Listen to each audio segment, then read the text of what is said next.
Colleges کی جانب سے تمامی اردو طلباء کے لیے ایک نایاب تحفہ، تعلیم آپ کی دہلیز تک۔ میں Azmat Ali Ansari, reader Urdu department, Saket group of colleges کی جانب سے چلائے جا رہے آن لائن کلاسز میں آپ تمامی ویورز کا خیر مقدم کرتا ہوں۔ آج کا میرا موضوع ہے اردو کے 4 اہم اور بڑے شاعر فانی، شاد عظیم آبادی، فراق گورکھپوری، اور میں اپنے لیکچر کا آغاز کروں اس سے پہلے ہماری ایک چھوٹی سی گزارش کہ آپ ہمارے چینل پر سبسکرائب کریں، لائک کریں، کمنٹ کریں اور شیئر کریں تاکہ ہماری لیٹسٹ اپڈیٹ آپ تک آسانی سے پہنچے۔ آج کا میرا موضوع ہے فانی اور شاد عظیم آبادی اور فراق گورکھپوری اور حسرت موہانی۔ آج کے میں اپنے موضوع کا آغاز کروں، سب سے پہلے میں فانی کی غزل گوئی پر اظہار خیال کروں گا۔ فانی کی غزل گوئی۔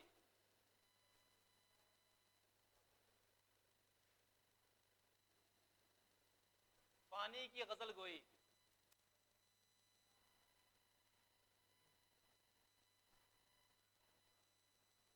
فانی کی غزل گوئی۔ فانی شوکت علی خان فانی بدایوں ضلع کے قصبہ اسلام نگر میں پیدا ہوئے۔ فانی کی شاعری میں غم اور یاس کی لہریں نظر آتی ہیں، شاید اسی لیے فانی کو یاسیات کا امام کہا جاتا ہے۔ فانی اور میر اردو غزل کے وہ دو ایسے شاعر ہیں جن کی شاعری میں ٹریجڈی عناصر یعنی المیہ عناصر کی زیادتی ملتی ہے۔ یہ دو ایسے شاعر ہیں میر اور فانی جن کی شاعری کی فضا پر غم اور یاس کی لہریں چھائی ہوئی ہیں۔ فانی کی زندگی میں مختلف قسم کے غم تھے جن کا اثر ان کی شاعری پر پڑا۔ فانی کی شاعرانہ فضا پر غم کی گھٹا چھائی ہوئی ہے، اسی لیے فانی کی شاعری المیہ ہو گئی ہے، اور یہی وجہ ہے کہ فانی کی شاعری میں مرگ پرستی یا خواہش موت زیادہ نظر آتی ہے۔ فانی اپنی زندگی کے غموں سے اوب چکے تھے اور غموں سے اوب جانے کے بعد ان کی زندگی کے غموں کا اثر ان کی شاعری پر بھی پڑا۔ شاید اسی لیے فانی نے ایک بار کہا کہ فانی کی زندگی بھی کیا زندگی تھی یا رب، فانی کی زندگی بھی کیا زندگی تھی یا رب، موت اور زندگی میں کچھ فرق چاہیے تھا۔ فانی اپنی زندگی کے بچپن سے لے کر عمر اخیر تک یہ سمجھ نہ پائے کہ زندگی کا مقصد کیا ہے، زندگی کاہے کے لیے بنی ہے، زندگی کی کیا خواہشات ہیں، کیا ضروریات ہیں، زندگی کا مقصد کیا ہے۔ زندگی کے مقصد کو فانی سمجھ نہ سکے اور تمام عمر اس معمے کی زندگی کی انبوجھ پہلی کو سلجھاتے رہے۔ شاید اسی لیے فانی نے یہ بھی کہا کہ ایک معمہ ہے سمجھنے کا نہ سمجھانے کا، زندگی کاہے کو ہے خواب ہے یہ دیوانے کا۔ فانی نے بتایا، اپنی شاعری کے ذریعے یہ بتایا کہ انسانی زندگی میں اتار چڑھاؤ، خوشی غم کے مواقع آتے رہتے ہیں۔ کبھی انسانی زندگی میں خوشیاں ہی خوشیاں ہوتی ہیں تو کبھی غموں کا انبار آتا ہے۔ خوشی اور غم پر انسان کو اترانا نہیں چاہیے بلکہ ہر حال میں خدا کا شکر ادا کرنا چاہیے، کیونکہ غم اور خوشی کا زندگی میں آنا یہ ایک حقیقی امر ہے۔ فانی کہتے ہیں تم نے دیکھا ہے کبھی گھر کو بدلتے ہوئے رنگ، آؤ دیکھو نہ تماشا میرے غم خانے کا۔ یعنی فانی نے اپنی غزل کے شعر میں اپنی زندگی کے غموں کو پیش کیا۔ کیا کہا کہ تم نے دیکھا ہے کبھی گھر کو بدلتے ہوئے رنگ، آؤ دیکھو نہ تماشا میرے غم خانے کا۔ آئیے ہم یہ جاننے کی کوشش کرتے ہیں کہ فانی کی زندگی میں کون سے ایسے بڑے غم تھے جنہوں نے ان کی شاعری کو غمگین یا یاس سے پر کر دیا۔ چونکہ فانی کی بیوی اور نوجوان بیٹی کی موت، فانی کی بیوی اور نوجوان بیٹی کی ناگہانی موت نے فانی کے دل کو اچاٹ کر دیا۔ فانی زندگی سے مایوس ہو گئے۔ اتنا ہی نہیں، فانی کو شعر و شاعری سے بھی اوائل عمری سے دلچسپی تھی، لیکن افسوس کہ شاعر کے لیے اس کا قیمتی سرمایہ اس کے شعری تخلیقات ہوا کرتی ہیں اور فانی کا شعری مجموعہ ان کے والد نے نظر آتش کر دیا پوشیدہ طور پر. حالانکہ فانی اپنے والد سے چھپ کر کے مشق شاعری کی مشق کرتے تھے، لیکن ایک دن والد صاحب کو یہ علم ہو گیا اور انہوں نے کیا کر دیا، فانی کے دیوان کو نظر آتش کر دیا. فانی کی زندگی کا یہ بہت ہی المناک سانحہ تھا کہ ان کا شعری مجموعہ ان کے والد نے ہی نظر آتش کر دیا. تو نوجوان بیٹی اور بیوی کی ناگہانی موت اور ان سارے مسائل نے فانی کی زندگی اور ان کے شاعری کے رنگ کو غمگین کر دیا. اسی لیے فانی اپنی زندگی سے بہتر موت کو سمجھنے لگے. اسی لیے فانی نے کہا کہ تو کہاں تھی اے اجل، تو کہاں تھی اے اجل نامرادوں کی مراد، تو کہاں تھی اے اجل نامرادوں کی مراد، مرنے والے راہ تیری عمر بھر دیکھا کیے. فانی کی شاعرانہ زبان سادہ، آسان، عام فہم اور دلکش ہے. فانی کی غزلوں میں زندگی کی حقیقتیں نظر آتی ہیں. فانی کی غزلیں فکر اور فن، زبان اور بیان سبھی نظریے سے اہمیت کی حامل ہیں. فانی کی شاعری میں صداقت، پاکیزگی، روانی اور دلکشی جیسی خوبیاں ملتی ہیں. فانی کے بعد میں اب گفتگو کرنا چاہوں گا فراق گورکھپوری صاحب کے بارے میں. فراق گورکھپوری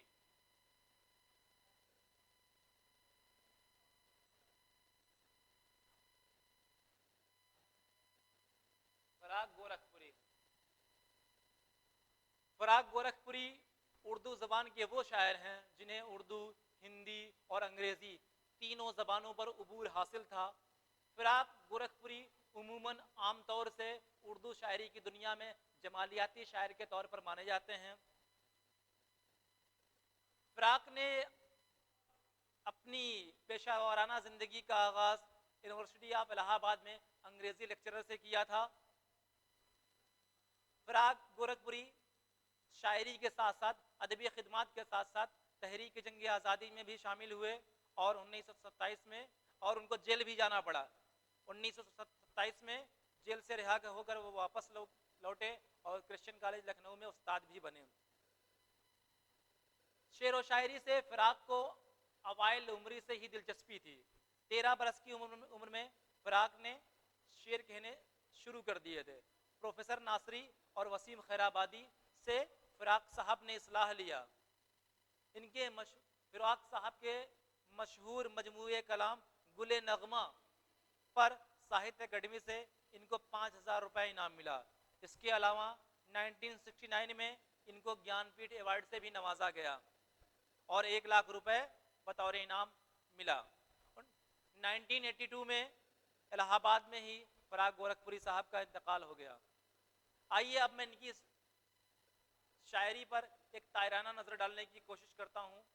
فراق اردو شاعری کی دنیا میں جمالیاتی شاعر کے طور پر تسلیم کیے جاتے ہیں. فراق نے دیگر شاعروں کی طرح سے اپنی غزلوں میں حسن اور عشق کی دلکش تصویریں پیش کی. فراق غزل کے ساتھ ساتھ ربائی کی دنیا میں بھی اپنی اہمیت کے حامل ہیں. فراق نے اپنی غزلوں میں محبوب کے حسن و جمال کا تذکرہ کیا ہے. فراق کا ماننا تھا کہ انسان کی زندگی تنہا بسر کرنا بڑا مشکل ہوتا ہے، کہ انسان کی زندگی بسر کرنے کے لیے کسی کی یادوں کا سہارا چاہیے. اسی لیے فراق صاحب نے کہا تھا کہ بہت پہلے سے ان قدموں کی آہٹ جان لیتے ہیں، بہت پہلے سے ان قدموں کی آہٹ جان لیتے ہیں، تجھے اے زندگی ہم دور سے پہچان لیتے ہیں، اور طبیعت اپنی جب گھبراتی ہے سنسان راتوں میں تو ایسے میں تمہاری یادوں کی چادر تان لیتے ہیں. فراق گورکھپوری صاحب نے رباعیوں کا ایک مجموعہ لکھا جس کو روپ کے نام سے اردو دنیا میں جانا گیا. فراق کی غزلوں میں محبوب کے حسن و جمال، لب و رخسار، گیسو ابرو اور دیگر ظاہری جسمانی خوبصورتی کی تعریف بڑے دلکش انداز میں ملتی ہے. فراق کی شاعرانہ عظمت کا اعتراف کرتے ہوئے حکومت ہند نے ان کو گیان پیٹھ ایوارڈ سے نوازا. فراق کی شاعرانہ زبان میں اردو، ہندی کے ساتھ ساتھ انگریزی کے الفاظ بھی شامل ہیں. فکر اور فن، زبان اور بیان سبھی نظریے سے فراق کی غزلیں اہمیت کی حامل ہیں. فراق عموماً شعر و ادب کی دنیا میں جمالیاتی شاعر کے طور پر جانے جاتے ہیں اور جانے جاتے رہیں گے. ان کی شاعری اردو ادب کا ایک بیش قیمتی سرمایہ ہے. اب میں اردو کے ایک اور عظیم شاعر حسرت موہانی کی بات کروں گا. حسرت موہانی. حسرت موہانی حسرت موہانی صاحب کا اسم حقیقی سید فضل الحسن اور تخلص حسرت ہے. حسرت موہانی اناؤ ضلع کے قصبہ موہان میں 14 اکتوبر 1875 کو پیدا ہوئے. ان کے والد محترم سید اظہر حسین تھے. فراق نے بی اے کی تعلیم علی گڑھ مسلم یونیورسٹی سے حاصل کی اور دوران تعلیم انہوں نے تصنیف اور تعلیم کا کام شروع کر دیا. اتنا ہی نہیں، مشہور اردو رسالہ اردو ملا انہوں نے علی گڑھ مسلم یونیورسٹی میں طالب علمی کے دوران جاری کیا. فراق گورکھپوری حسرت موہانی نے اپنی مشق اور محنت کے ذریعہ اپنی غزلوں کو اردو شاعری کی دنیا میں ایک شناخت بخشنے کی کوشش کی. فراق نے اپنی شاعری میں اصلاح کے لیے حسرت موہانی نے اپنی شاعری میں اصلاح کے لیے مفتی امیر اللہ تسلیم کی شاگردگی اختیار کی، منشی امیر اللہ تسلیم کی شاگردگی اختیار کی. فراق حسرت تحریک جنگ آزادی میں کئی بار شامل ہوئے، لہٰذا ان کو جیل بھی جانا پڑا اور جیل میں رہتے ہوئے بھی انہوں نے مشق سخن جاری رکھا. مطلب یہ ہے کہ حسرت صاحب کو شاعری سے اس قدر والہانہ محبت تھی کہ جیل میں رہتے ہوئے بھی انہوں نے مشق سخن جاری رکھا. اس بات کی دلیل ان کا یہ شعر ہے کہ ہے مشق سخن جاری، چکی کی مشقت بھی، ایک طرفہ تماشا ہے حسرت کی طبیعت بھی. فراق حسرت موہانی نے دیگر غزل گو شاعروں کی طرح سے اپنی غزلوں میں بھی حسن اور عشق کی دلکش تصویریں پیش کی ہیں. فراق حسرت صاحب کہتے ہیں کہ نگاہ یار جسے آشنائے راز کرے، نگاہ یار جسے آشنائے راز کرے، وہ کیوں نہ اپنی خوبی قسمت پہ ناز کرے، اور دلوں کو فکر دو عالم سے کر دیا آزاد، تیرے جنوں کو خدا سلسلہ دراز کرے. حسرت موہانی نے اپنی شاعری میں دہلوی اور لکھنوی دونوں انداز کو استعمال کیا، اسی لیے ان کی شاعری میں دبستان دہلی اور دبستان لکھنؤ کا امتزاج نظر آتا ہے. انہوں نے اردو میں پاکیزہ تغزل کی بنیاد ڈالی اور محبت کے جذبات کی صداقت اور احساسات کو دلکش انداز میں پیش کیا. حسرت کہتے ہیں کہ دل کو خیال یار نے مخمور کر دیا، دل کو خیال یار نے مخمور کر دیا، ساغر کو رنگ بادہ نے پرنور کر دیا. حسرت نے اپنی شاعری کو بہترین بنانے کے لیے، اپنی شاعری کی اصلاح کے لیے اردو کے بڑے بڑے شعراء مثلاً غالب، مصحفی، میر، نسیم، مومن سب سے فیض اٹھایا ہے. اس بات کا اعتراف کرتے ہوئے وہ کہتے ہیں کہ غالب و مصحفی، میر و نسیم، مومن تبا حسرت اٹھایا ہے ہر استاد سے فیض. حسرت کی شاعرانہ زبان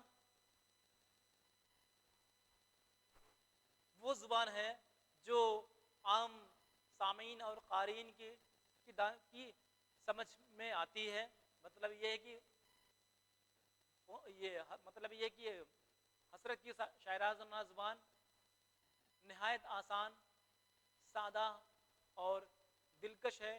حسرت کی شاعری کی وہ خوبی جو ہم کو متاثر کرتی ہے وہ ہے حقیقت پسندی. حقیقت پسندی اور سادگی ان کی شاعری کا وصف خاص ہے. حسرت کی انہی خصوصیات کی بنا پر حسرت کو اردو شاعری کی دنیا میں امام الغزل بھی کہا جاتا ہے. اب میں اپنے آج کے ٹاپک کے آخری موضوع یعنی شاد عظیم آبادی کی غزل گوئی پر آتا ہوں. شاد عظیم آبادی کی غزل گوئی.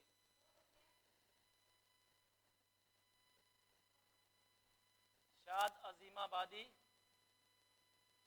کی غزل گوئی. شاد عظیم آبادی کی غزل گوئی. شاد عظیم آبادی ہماری زبان کے ایک مشہور اور معروف غزل گو شاعر ہیں. ان کی شاعری میں درد کا تصوف، غالب کی بلندی اور میر کی یاس انگیزی ہے. شاد نے اردو شاعری کی مختلف اصناف میں تباہ آزمائی کی، مثلا نظم، مرثیہ اور غزل، لیکن ان کو شہرت صرف اور صرف غزل میں حاصل ہوئی۔ شاد نے اپنی غزلوں میں حسن اور عشق کے دلکش موضوعات کا ذکر کیا ہے۔ وہ کہتے ہیں کہ عشق اور عاشقی کے معاملے میں شاد نگاہوں کے وار کو اس طرح سے پیش کرتے ہیں کہ نگاہ کی برچیاں جو سہ سکے سینہ اسی کا ہے، نگاہ کی برچیاں جو سہ سکے سینہ اسی کا ہے، ہمارا آپ کا جینا نہیں جینا اسی کا ہے۔ شاد کا یہ خیال تھا کہ جب انسان میں جذبہ عشق بیدار ہوتا ہے، انسان کے دل میں عشق زندہ ہوتا ہے، تو انسان کی زندگی اس کی یادوں کے سہارے ہی بسر ہوتی ہے، ورنہ انسان کی زندگی بیزار ہو جاتی ہے۔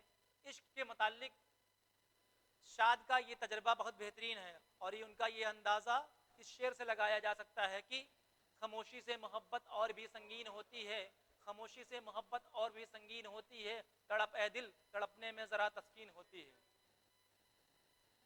حسرت موہانی نے شاد عظیم آبادی نے اپنی شاعری میں، اپنی غزل گوئی میں انسانی زندگی کی مصیبت کے وقتوں کا ذکر بھی کیا ہے۔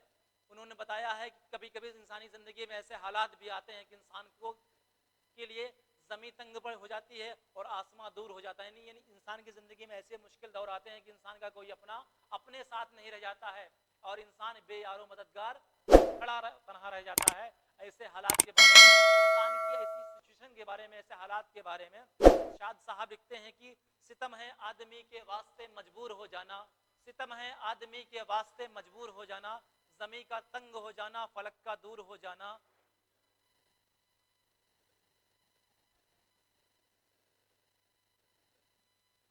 کلام شاد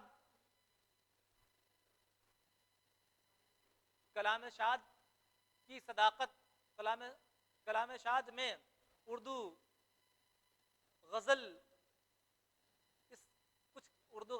کلام شاد میں اردو غزل کی جو رانائی نظر آتی ہے، یعنی اردو غزل کو شاد نے اپنے جس منفرد لب و لہجے کے ساتھ غزل میں شامل کیا ہے، وہ یقیناً اردو شاعری کا بیش قیمتی سرمایہ ہے۔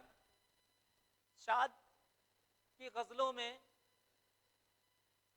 انسان کو زندگی میں حوصلہ مندی سے کام لینے کا ہنر ملتا ہے۔ شاد کا ماننا تھا کہ اس دنیا میں انسان کو کچھ اپنے آپ سے نہیں حاصل ہوتا ہے، اس دنیا میں کچھ بھی حاصل کرنے کے لیے انسان کو اسٹرگل کرنا پڑتا ہے، جد و جہد کرنا پڑتا ہے، بغیر جد و جہد کی اس دنیا میں انسان کو کچھ نہیں حاصل ہوتا ہے۔ انسان کو ماننا ہے کہ شاد کا ماننا ہے کہ اگر انسان اس دنیا میں ہاتھ پر ہاتھ رکھے بیٹھا رہ جائے گا اور وہ کسی بھی چیز کی حصول یابی کے لیے، کسی بھی چیز کو حاصل کرنے کے لیے کوشش نہیں کرے گا، تو انسان کو اس دنیا میں کچھ بھی نہیں حاصل ہونے والا۔ وہ کہتے ہیں کہ یہ بزم میں ہے یا کوتاہ دستی میں ہے محرومی، یہ بزم میں ہے یا کوتاہ دستی میں ہے محرومی، جو بڑھ بڑھ کر خود اٹھا لے ہاتھ میں مینا اسی کا ہے، اور ہمارا آپ کا جینا نہیں جینا اسی کا ہے۔ یہ بزم میں ہے یا کوتاہ دستی میں ہے محرومی، جو بڑھ کر خود اٹھا لے ہاتھ میں مینا اسی کا ہے۔ مطلب یہ ہے کہ اگر آپ اس زندگی میں اگر کامیابی چاہتے ہیں تو کامیابی آپ کو کوئی تشتری میں سجا کے نہیں دے گا، بلکہ کامیابی کو حاصل کرنے کے لیے آپ کو جد و جہد کرنا پڑے گا، اور یہ جد و جہد ہی آپ کو کامیابی کی منزل طے کرائے گی، ایسا ماننا ہے شاد عظیم آبادی کا۔ اس لیے وہ بڑے فخر سے کہتے ہیں یہ بزم میں ہے یا کوتاہ دستی میں ہے محرومی، جو بڑھ کر خود اٹھا لے ہاتھ میں مینا اسی کا ہے، ہمارا آپ کا جینا نہیں جینا اسی کا ہے۔